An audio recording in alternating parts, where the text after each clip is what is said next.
Break के बाद एक बार फिर से आप सभी का स्वागत है योग और स्वास्थ्य पर आधारित हमारे इस बेहद खास कार्यक्रम स्वस्थ विचार में। मैं हूं आपके साथ, आपका साथी विकास। दर्शकों, स्वस्थ विचार कार्यक्रम एक ऐसा कार्यक्रम है जिसमें आप सभी को प्रकृति से जोड़ा जाता है, आप सभी को आयुर्वेद से जोड़ा जाता है।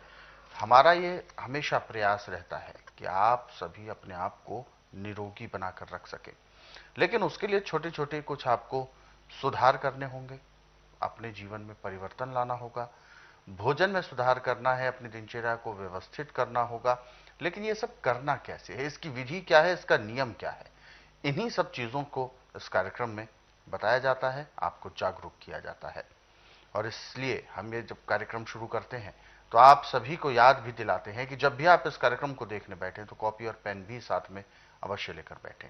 नुस्खे और उपचार दोनों आप लिख जरूर लिया करें, साथ ही साथ लिख लिया करें जो सावधानी आपको बरतनी है, जो लापरवाहियां नहीं करनी है, डू एंड डोंट, ये दोनों चीजें आपको जरूर लिखनी चाहिए। तो चलिए शुरू करते हैं आज के मुख्य विषय पर चर्चा।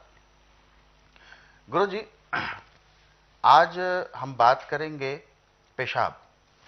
कहते हैं क्योंकि ऐसा होता है, भोजन जितना जरूरी है हमारे शरीर के लिए उतना ही जरूरी मल निकासी भी है। तो तरल मल निकासी जो होती है वो मूत्र जिसे कहते हैं पेशाब, वही होती है।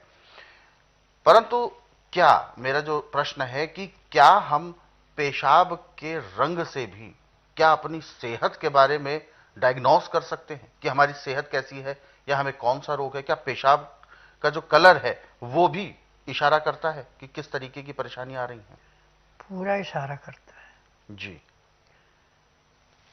पेशाब 3 रंग का होता है। अच्छा।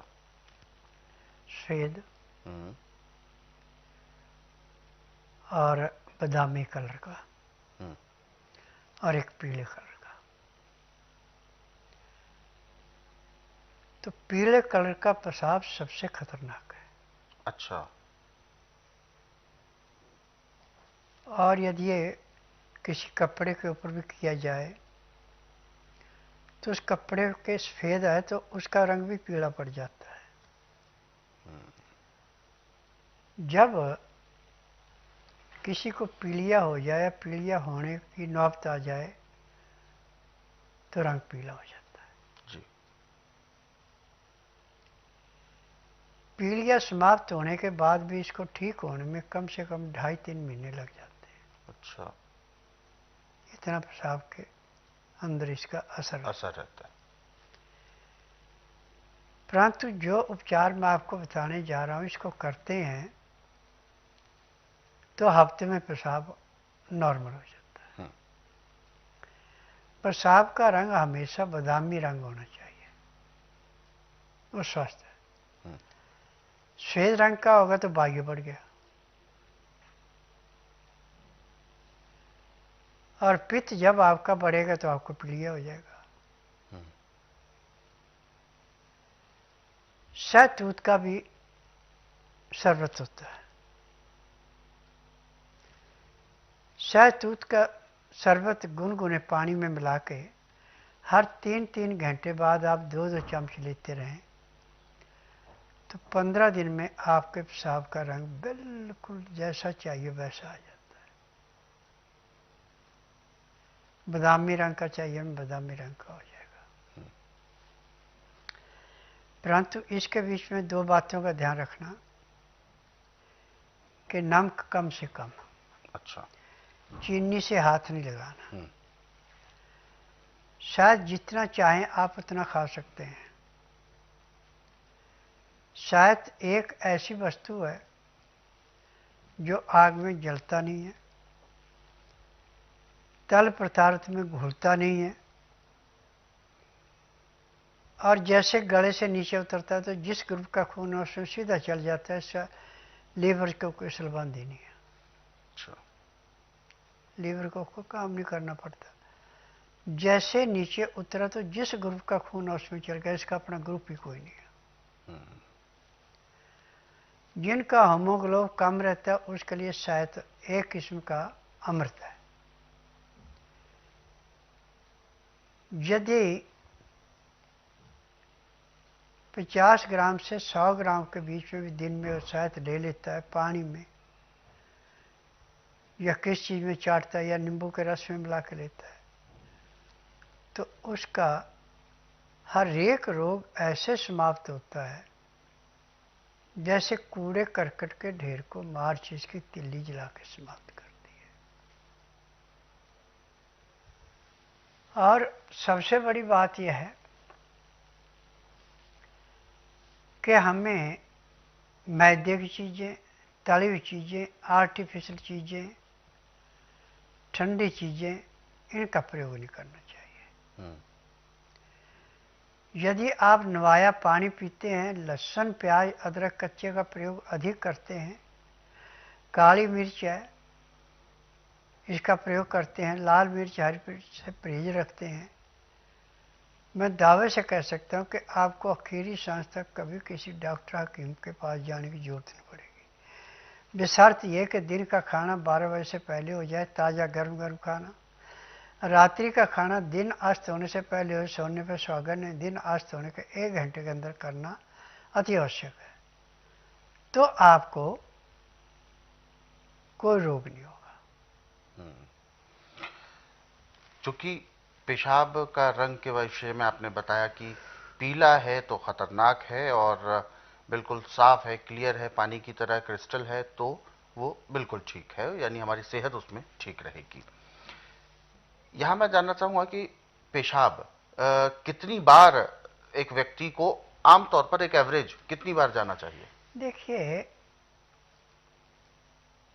ऐसे तो पेशाब आपको हर 3-4 घंटे बाद जाना ही चाहिए। अच्छा। और यदि आपका पेशाब 4 घंटे से ऊपर हो जाता है तो आपके पानी की कमी है, यानी शरीर में पानी की कमी है। और आपको आधे पौने घंटे बाद पेशाब आ रहा है तो आपको शुगर हो गई।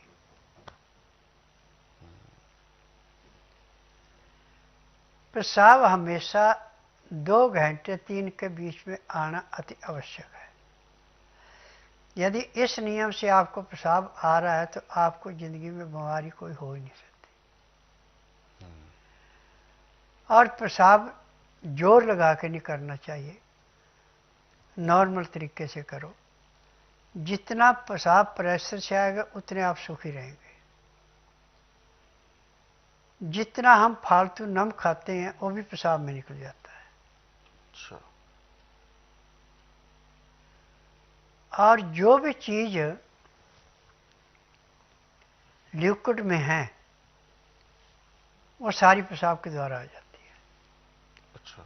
और जो ठोस है वो सुबह फिर पेट साफ होने से होती है। अब इसमें 2 चीजें और हैं कि किसी को पेशाब लग के आता है, दर्द दे के आता है,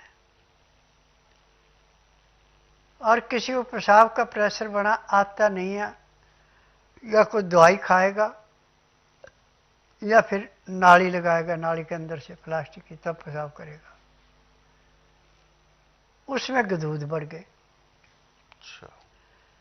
अब गदूद को काटने के लिए ऐसे तो शहतूत का शरबत ही काफ़ी है, परंतु शरबत नहीं है तो आप नींबू का रस नवाए पानी में और उसमें सिंधा या काला नमक थोड़ी सी मात्रा में और काली मिर्च डाल के पीते हैं तो गदूद भी कट जाते हैं,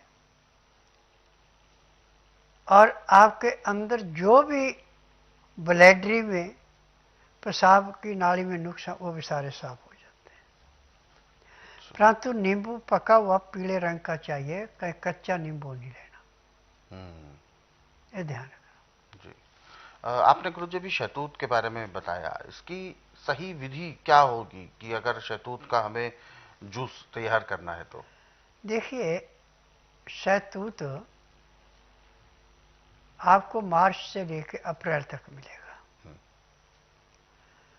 पके हुए शहतूत वहाँ से तोड़ के लाओ,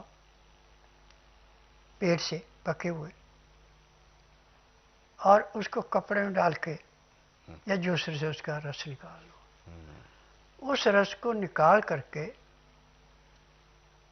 और कांच की शीशी में डाल करके 15 दिन तक आपको धूप में रखना। दिन बार में उसको 2 या 3 बार हिलाना बोतल को, ढक्कन को। ना तो शरबत आपका खराब होगा, ना उसमें किसी किस्म का इन्फेक्शन होगा। और एक बोतल जैसे आपने 750 ग्राम की, 800 ग्राम की भर के रख ली है, तो एक आदमी के लिए 1 साल भर के लिए काफ़ी है। 4 या 5 चम्मच से ज़्यादा इसका रस नहीं पिलाया जाता, वो भी पानी में मिला के। अच्छा, मतलब पूरा नहीं पीना होता, थोड़ा थोड़ा चम्मच से पीना होता है। हाँ जी। और ये कब तक ऐसा कंटिन्यू कब तक कर सकते हैं? जब आपको पेशाब में इन्फेक्शन हो तभी लेना, ये ऐसी जरूरत क्या है। अच्छा, और जब ठीक हो जाए तो फिर बंद कर दें। हाँ बिल्कुल। तो ये जो नुस्खा है ये बहुत ज़्यादा कीमती है, महत्वपूर्ण है, तो इसीलिए इसको आपने लिख ज़रूर दिया होगा। हालांकि जो शहतूत पेड़ों पर लगते हैं, मौसम में आते हैं, उसी दौरान आप प्राप्त कर लें और उसको सहेज कर रख लें अपने पास, तभी आपको ये लाभ भी अच्छे से मिलेगा। फिलहाल ऐसे जो और भी नुस्खे हैं और भी उपचार हैं जिनको आप पढ़ना भी अगर चाहते हैं तो स्वस्थ विचार पुस्तकें पढ़ सकते हैं। ये पुस्तकें गुरुजी ने अपने कई वर्षों के अध्ययन और अनुभव के बाद तैयार की हैं। तो ये पुस्तकें हर एक घर में होना बहुत जरूरी है। इन्हें आप मंगवाना चाहते हैं, घर बैठे कोरियर या डाक के माध्यम से आपके घर तक पहुंचेंगी। इसके लिए बस आपको संस्थान के नंबरों पर कॉल करना है। जो नंबर अभी आपकी टीवी स्क्रीन पर चल रहे हैं इनको आप सेव कर लें और दिन के समय में आप कॉल करें, सुबह 10 बजे से शाम 5 बजे के बीच। नंबर आपकी टीवी स्क्रीन पर है। और दर्शकों, यदि आप भी इस कार्यक्रम से जुड़ना चाहते हैं, कोई भी ऐसा सवाल जो आपके जहन में है आपके शारीरिक कष्टों को लेकर, तो आप हमें कॉल कर सकते हैं या व्हाट्सएप के जरिए मैसेज भी भेज सकते हैं। तो इसीलिए आगे बढ़ते हैं और जो व्हाट्सएप मैसेजेस हमें दर्शकों ने भेजे हैं उनको भी हम शामिल करते हैं। तरुणा रानी जी हैं और इन्होंने अपना मैसेज किया है वाराणसी उत्तर प्रदेश से, और इनका सवाल है, बालों को लेकर है इनका सवाल। बाल बहुत ज्यादा झड़ रहे हैं, एक समय में बहुत लंबे बाल थे लेकिन अब धीरे धीरे वह टूटते टूटते बहुत कम बचे हैं, और उम्र इन्होंने बताई है 26 वर्ष। देखिए बेटा, बालों के टूटने का और झड़ने का मुख्य कारण है आपका शैम्पू साबुन। अच्छा। ये केमिकल हर एक आदमी के बालों को सूट नहीं करता। आप टेम्परेरी रिलीफ के लिए ऐसा करें कि जब भी आपने बालों को धोना है तो उसमें चने का बेसन बारीक वाला 50 ग्राम लें और 100 ग्राम लें आप नींबू का रस। बेसन को नींबू के रस में घोल करके फिर उसको पतले कपड़े से छान लें। अब इस नींबू के रस को, जिसमें बेसन मिला हुआ है, अच्छी तरह बालों पे जैसे तेल रचाते हैं ऐसे रचाएं, और पूरे शरीर में भी शैम्पू साबुन की जगह उसी की मालिश करके गुनगुने पानी से आधे घंटे के बाद स्नान करें तो आपके बाल झड़ने भी बंद हो जाएंगे और बाल लंबे भी अच्छे होंगे। परंतु टेम्परेरी रिलीफ है। परमानेंट रिलीफ आपको तभी मिलेगी जब आप बुधवार छोड़कर गुरुवार से लेकर मंगलवार के बीच में मेरे आश्रम में आएंगे। जिस दिन आना उस दिन रात्रि 10 बजे तक खा पी के दातन कूड़ा करके बड़ी इलायची मुंह में रख के चूसते रहना। सुबह जब तक मैं नाड़ी परीक्षण करूं 1 बूंद भी पानी नहीं पीना, ना कुछ खाना। 9 से 10 के अंदर अपना नामकरण कराना। 10 से 12 मैं नाड़ी परीक्षण करूंगा। नाड़ी परीक्षण में पैर के तलुए से सिर के बाल तक की MRI, CT scan, X-ray, ultrasound, ECG sonography, सब कुछ 5 सेकंड में हो जाएगा। फिर उसके बाद दवाइयाँ खाने की हैं, दवाइयाँ पीने की हैं, मालिश करने के तेल हैं, आँख में, नाक में, कान में डालने की दवाइयाँ, दांत मंजन है। मुझे 10,000 जड़ी बूटियों की पहचान है जिनसे दवाइयाँ बनाई जाती हैं, और मेरी अपनी फार्मेसी दवाइयाँ बनाने के, दवाइयाँ रजिस्टर्ड है, पेटेंट है, इनका साइड इफेक्ट कोई नहीं है। और दवाई सिर्फ उसी रोगी को दी जाती है जिसका नाड़ी परीक्षण होता है। बिना नाड़ी परीक्षण का मैं किसी को दवाई नहीं देता।